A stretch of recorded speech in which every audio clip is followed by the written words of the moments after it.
The man aimed at an antelope, pulled the trigger, but accidentally shot it in the rear. Watching the antelope run in the opposite direction, he didn't panic. He picked up the spent casing and gave chase. But when he arrived at the location, he noticed a large pool of blood. Something felt off immediately. Following the trail of blood, he soon spotted an injured hunting dog nearby, but he hadn't shot it. Realizing there must have been a gunfight in the area, he quickly tracked in the opposite direction. Before long, he came upon several vehicles at the foot of the mountain. Wanting to understand the situation, he cautiously moved closer to investigate. Everyone on the ground was already dead. He moved behind one of the trucks to check, and to his surprise, he discovered a full load of cargo. If the goods were still here, then someone must have taken the money and fled, possibly badly wounded. He held his gun tightly, moving in slow and careful. Inside one of the cars, he spotted a man barely hanging on. The moment he saw him, he raised his gun and took the man's pistol away. The dying guy begged him for some water, but the man ignored him and walked off. Sure enough, under a large tree nearby, he spotted a lone figure, but instead of rushing over, he crouched quietly in place for half an hour. Only after confirming there was no movement did he slowly approach. The man under the tree was already dead. Opening the case next to him, he found $2 million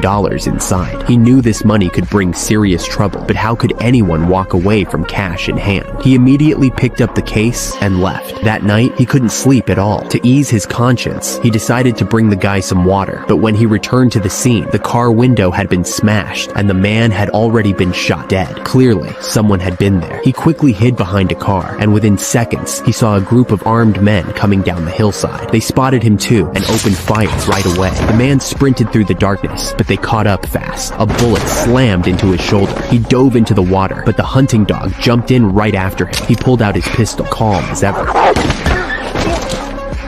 After getting away, he sent his wife back to her parents' home. Then, he arrived at a roadside motel, carefully hid the case inside the air vent of room 137, then deliberately checked into the neighboring room 138. At that moment, a hitman had already followed him. The killer locked onto room 137 as his target, removed his shoes, and crept closer. Then, used a captive bolt gun to blow out the door lock. He started firing indiscriminately. Suddenly, he saw a hand in the mirror. Someone inside was begging for their life. Calmly, not wanting to stain his clothes, the hitman closed the curtains. Although everyone in the room was taken out, he couldn't find the case. Unbeknownst to him, the man had already pulled it into the next room through the vent. It wasn't until he noticed the scratches in the duct that the hitman realized what had happened. Using the same method, he sealed off the man's door. However, the man had already escaped. He checked into another motel, but as he lay in bed, something didn't feel right. To confirm his suspicion, he quickly opened the case and searched through the cache. Sure enough, he found a tracking device. The blinking red light was flashing faster and faster. It felt like the killer was right behind him.